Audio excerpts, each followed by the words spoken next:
Sister Marla Clerks from St. Elizabeth and Seton.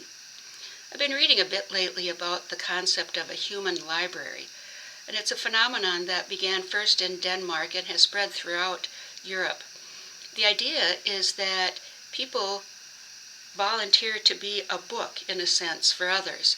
And you could go in and check out this human book, which means you go in and for a half an hour you sit with them and listen to their stories.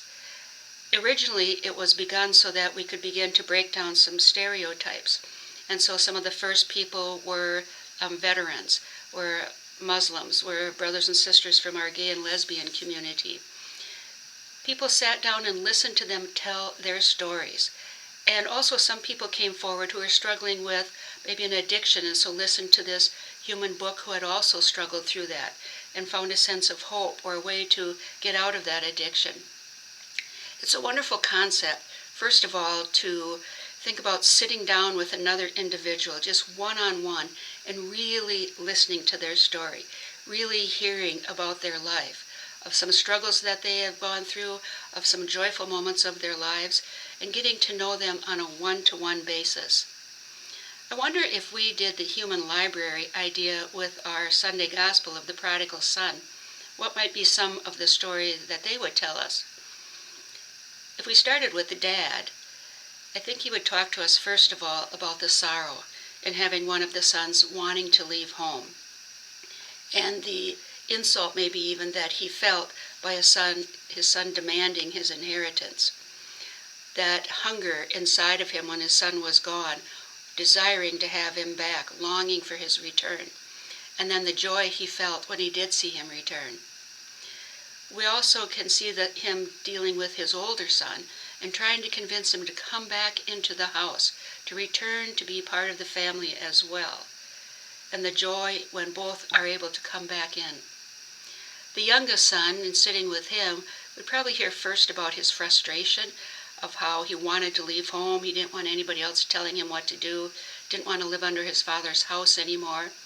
A bit of greed in saying, I want my money now. Some foolishness maybe, or an embarrassment in admitting that he had to buy some friends and that he ran out of money and had to end up working and feeding pigs.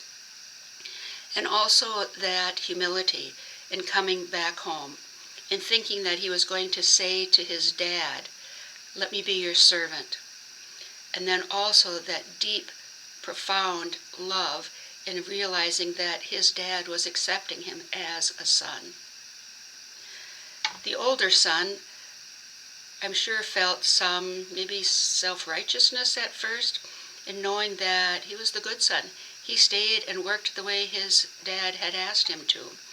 And so when the younger son came back, we see that there is some anger and some jealousy that all this attention is being paid to his younger son when he is the one who has remained faithful. Common in all three of their stories, however, is this amazing sense of forgiveness, of knowing that someone reached out to them in their brokenness, removed their humility, removed their anger, removed their sadness, and brought not only forgiveness but reconciliation as well. Friends, if we were to sit down as a book in the human library, what would be the story that we would tell of how we have experienced forgiveness from others, how we have experienced forgiveness of God, maybe ways that we've even come to forgive ourselves, and to move beyond those stories of forgiveness, how have we been reconciled to those who have hurt us or those whom we have hurt? What are some of the stories that we would tell that are key parts in our faith journeys? Key moments when we were aware of how strong God's love was for us, of how amazing it feels when we are at one time distant from others and then come back into the fullness of that friendship or of that love. Hopefully sometime during this Lenten season, we can all sit down and reflect for a bit of what would our book in our human library be?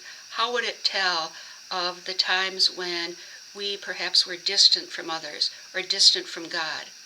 How we have experienced that fullness of God's mercy and forgiveness. How we have experienced that intense growth in the knowledge of the relationship that we have with God and with others. We're all prodigal sons and daughters in some way, some way where we need to return not only to God, but to a right relationship with others.